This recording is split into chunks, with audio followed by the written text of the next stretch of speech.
Hello everyone, hope you're doing well. I think it's time to finish off the pass to developers for December of 2024, and that means having a look at the last helicopters that were passed to the devs. We had a look at the Danger Banana yesterday, and also some interesting variants of pre-existing helicopters. Now it's time to have a look at some prototypes, and also some weird and wonderful vehicles, even some navalized helicopters from certain nations. As always, if you enjoy the content, make sure to subscribe, and let's get started. The first vehicle is for Italy, and it's the A129 prototype, the T800. Back in 1978, the Italian company Agusta was developing a new attack helicopter after a request from the Italian army. The company initially took the A109 and tried to modify it, but it turned out that the platform was not able to offer the performance required, so Agusta started to design a completely new platform. The A129 became the first dedicated attack helicopter in Europe. The first prototype flew for the first time on the 15th of September 1983, and all four remaining prototypes were completed between 1983 and 1986, with the last one flying for the first time in March of '86. The first order featured a total of 66 units, but later it was reduced to 60. Due to some delays, the first 5 units became operational only in 1990. The A129 received some upgrades and participated in a good number of war and special operations, but they are not the topic of the suggestion. This, on the specific, was the second prototype, which was the EI-902, or the E1902. That modification was to carry the T800 engine. The interesting thing about this vehicle, not just the engine, which it carried two Allison Garrett LHTEC T800s, the other part which is interesting for its weapons is it could carry a bunch of 12.7mm gun pods, a 20mm gun pod, and then also Hellfires, Hot 3 missiles, a bunch of different rockets, the T-Grad missile, and also the AGM-65 Maverick, which is kind of interesting. The next vehicle is the Westland WG-13 Lynx Mk. The story of this helicopter starts way back in 1967, with an agreement between the UK and France to harmonize their helicopter fleets for easier interoperability. This agreement led to both armies procuring the French SA-330 Puma and SA-3412 Gazelle, as well as the UK Lynx. The final cooperation on the Lynx project was mostly to be found in production, however, as the entire design was done by the UK firm Westland, and said production was split 70-30 between the UK and France, with Eurocopter France taking up the smaller 30% share of the production. The Lynx, albeit in prototype form, would first fly in 1971, and various versions and upgrades have taken to the sky ever since. The vehicle would make its service debut for France in 1979 in the Mark II, or the HAS-2 form. HAS stands for Helicopter Anti-Submarine or Helicopter Anti-Submarine. From 1984 onwards, France would procure the second set of Lynx helicopters, only this time they are for the Mark IV variant. There is only one major difference between the two types, and that is the engine. The Mark II used two Gem 2 engines, while the Mark IV carried the much improved Gem 42-1. This new engine added 200 shp per engine, which comes to a total of increase of 400 or 22% more engine power than the Mark II model. A few of the technical changes were made to reduce sound and vibration levels of the engine, resulting in a more comfortable experience for those in the helicopter. In French service, these aircraft were mainly used for anti-submarine warfare, though they were also capable of doing other missions such as rescue at sea and anti-piracy. The French version was equipped with the Omara ORB-31W radar instead of the sea spray found on the UK version. They were also equipped with the DUAV-4 dipping sonar for submarine detection. Of course, the vehicle was also capable of carrying armaments alongside this detection equipment. In the case of the French Lynx Mark II, there were 3 main options. The first one was a loadout consisting of 2 US-made Mark 46 torpedoes. These would be carried on either side of the fuselage. Later on in the service life of the helicopter, It was also outfitted with the French-Italian Mu-90 torpedo. This new torpedo was longer than the Mark 46 ones, which resulted in a risk of the torpedo's parachute getting caught on the tail rotor. As a result, only one Mu-90 torpedo could be carried on the right side of the helicopter, away from the tail rotor. Besides torpedoes, and more importantly for in-game purposes, the helicopter was capable of carrying up to 4 AS-12 missiles. These were in fact a heavier version of the well-known SS-11 missile, having an 8-kilometer range and a 28 kg warhead. Guidance and targeting of the missile were done with the SFIM gyrostabilized telescope used by the aircraft commander in the left seat. Throughout the Lynx's service life, this missile would become increasingly outdated and eventually be used for the last time in service in 1991 during the Persian Gulf War. Attempts were never made to replace the missile, leaving the helicopter with only torpedoes in its last 30 years of service. For Israel, we have a version of the Apache, the AH-64D Saraph, late. Israel in 2000 wanted to procure 48 AH-64Ds as they had AH-64As since the 90s and wanted to upgrade their fleet. In 2005 was when the first delivery of the AH-64Ds were delivered to Israel. According to Boeing's press releases, the first AH-64D was delivered on the 11th of April 2005. The first purchase order was announced on February 19th, 2001. That Israel was to purchase 9 AH-64D Longbows. The purchase order included the aircraft, ordnance, spares, training, and support, and at the time was stated to cost approximately $500 million. On the 23rd of February 2000, Israel agreed with Boeing to upgrade 12 of the AH-64As to the D standard. On the 20th of April 2021, Boeing released a statement that they have signed a 5-year follow-on contract to follow support of Israeli H fleet, the A's and the D's, with integrated logistics support.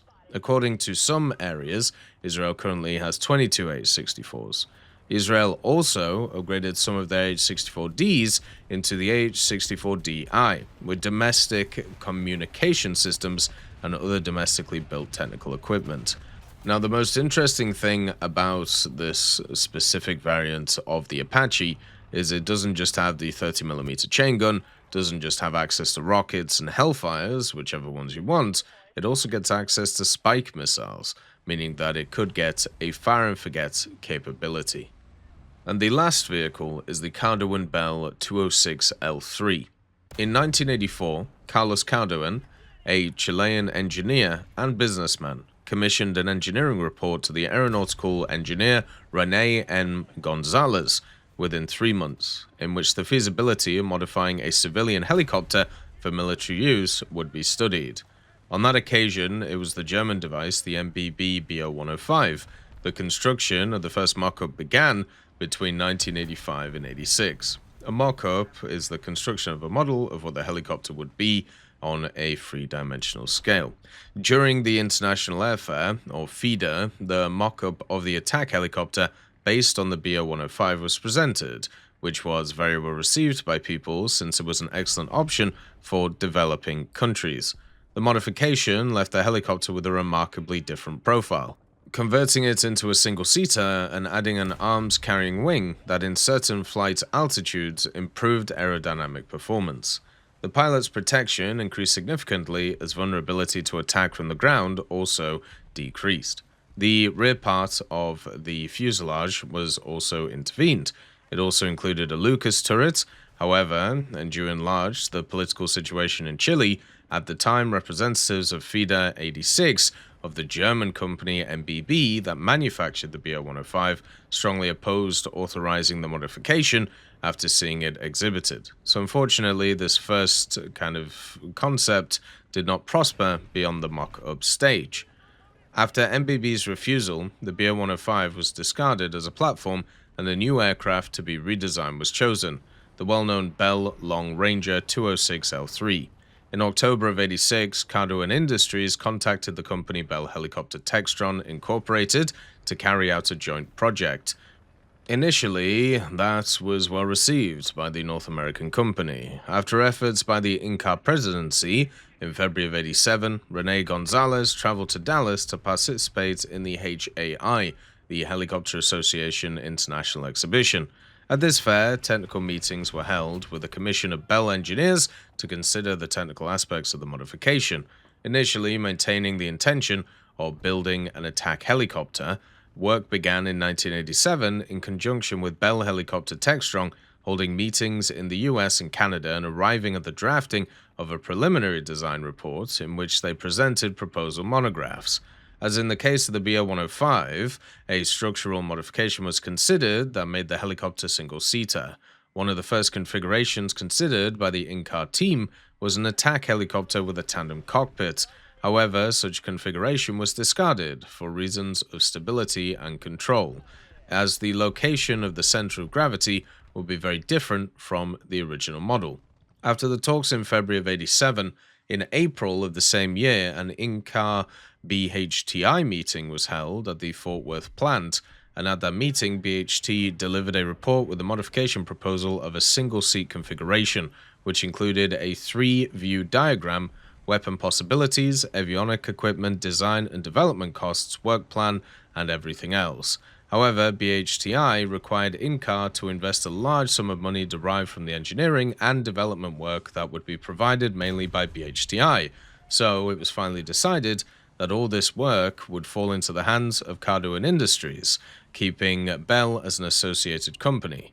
INCAR was thus able to save a lot of money, so INCAR had the entire project in its hands, along with the construction of the prototype. Unlike the mock-up based on the Bolco BO-105, which was built in wood, the mock-up of the Bell 206 was built in aluminium, to be used later in different tests. For this, industrious Cardoen imported a fuselage Bell Long Ranger who had been in an accident. The main beam was repaired by technicians specialized in aircraft structures, Guido Velez and also Jose Velez.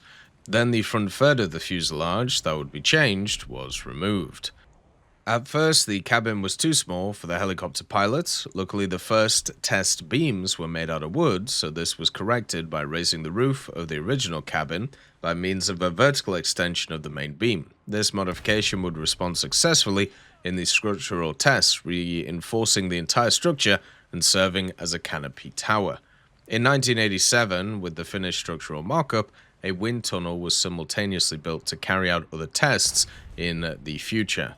Meanwhile, the mock-up structure was subjected to different weight tests, using lead ingots in different positions to see if there was a deformation in the structure that would be recorded by means of strain gauges.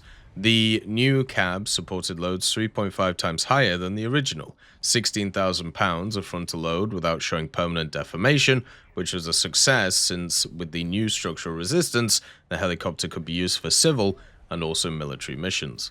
Bell seemed very satisfied with modifications made to the mock-up, so sent a letter demonstrating the support of the project and mentioned the construction of the helicopter in Spain, since it was not possible to export fuselages to Chile due to the Kennedy Amendment. However, Bell would surprisingly get out of the project, arguing that they considered it unlikely that the US government would grant the necessary permits for the production of the aircraft. Therefore, industrious Cardoen would continue the project on its own. Since the front parts of the original Bell helicopter had been modified, different aerodynamic tests had to be done to make sure that everything would work well in the future. The modeling team built several models at different scales of the original and also the modified helicopter. The tests, carried out on various occasions and in different temperature conditions, did not show significant differences between the two models in either flow or pressure readings at key points, so the modification was fit to fly. In November of 1988, a demonstrative mock-up of the final version was built as an anti-tank helicopter from the Bell that had crashed and was imported to Chile. So this mock-up is made from the original material and is considered a real Bell 206. It just didn't fly as the final prototype. The parts that were added to the vehicle, sidearms to carry weapons, a periscopic sight of the Norinco HJ Red Arrow missile system, a place for the gunner behind the cockpit, and proper configuration of the instrument panel and also the side panels. There was also a reflex sight for 2.75-inch or 70mm rockets. Tests were also carried out in November of 1988 to see the feasibility of equipping the combat version, the AH, with the Red Arrow anti-tank missile manufactured by Norinco. The tests used missiles with only a third of the propellant charge and without a warhead.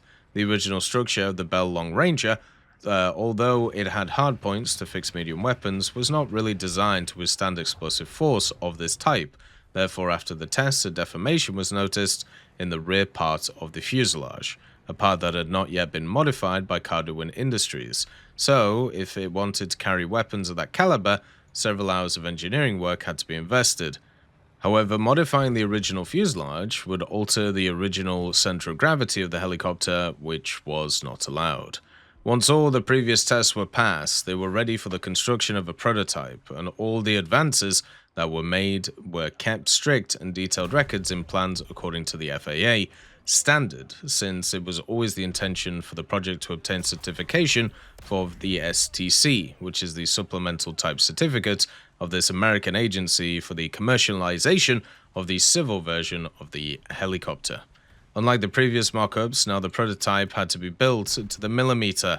Everything had to be perfect for this, and the mechanical civil engineer, Jaime Ortuzar, responsible for quality control within the team, designed a jig, which is a rigid metal frame where the structure that would be modified to obtain a final quality prototype remains fixed.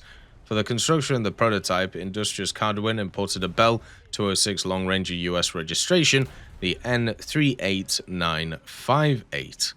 It was then decided to send it to the US to start the certification progress and obtain the supplemental type certificate through the representation of Global Helicopter Technology Incorporated. In January 1990, via Lufthansa, the prototype arrived at the GHT facility in Hurst, Texas to undergo the FAA testing program. An STC, in simple words, is the recognition and quality certification of any modification made to an existing aircraft. It is granted by the most prestigious aeronautical agency in the world, the Federal Aviation Administration, and throughout the development of the prototype, work was done in conjunction with two FAA technical delegates who monitored the entire project and periodically approved the different stages of it in Santiago de Chile.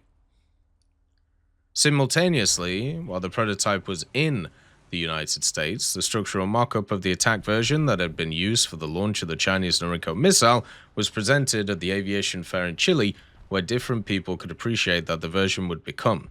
When the certification process was quite advanced and the different AAA tests had been passed, requiring minimal modifications, surprisingly, the extension of the STC was suspended, and on the 27th of March 1991, the prototype was confiscated by the North American Customs authorities, arguing that it had characteristics of an attack helicopter, as it was outfitted with 5 hardened points suitable for attaching gun units, rocket pods, and other weaponry, and that Inca intended to export it as such to Iraq. Under the slander, the prototype was seized and never returned to its rightful owner, Inca. This would mean the total suspension of the project and the frustration of the possibility of building these helicopters in Chile.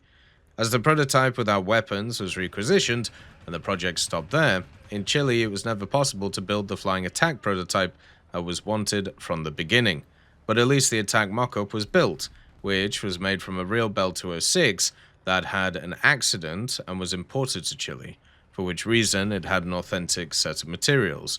You could see the weapons that it could carry, since it had 5 anchorages to carry weapons such as rockets, machines, and Cardoen bombs, and there are also photos where you can see the cockpit, in which you can clearly see the instrument panel for the version of attack that we know it was setting up. In addition to having the official proposal of the Bell Company in the form of a layout, which also considered the weapons they intended to carry, you can also see the autocannon on the underside of the helicopter and rocket carriers on the sides.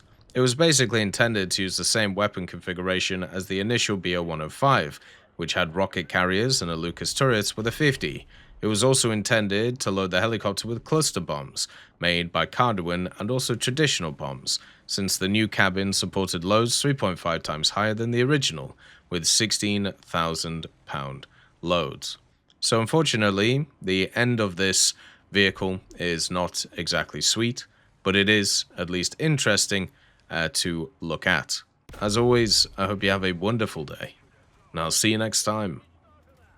I'd just like to thank GMG Smiley, CD Beans, Chieftain Mike, EMN3 Galaxy, Tulio Pontecorvo, Brendan Quinn, Carrion Crow, Gus Irenicus, Pyman, Wartinder, Teddy, Daniel Stanton, Martinez, B. Young, Ozzy Panzer, Alan Hacker, Liam Shea, Opium Prime, Lafouche, Sem Aslan, Uncle Bean, and Derek R. for supporting the channel.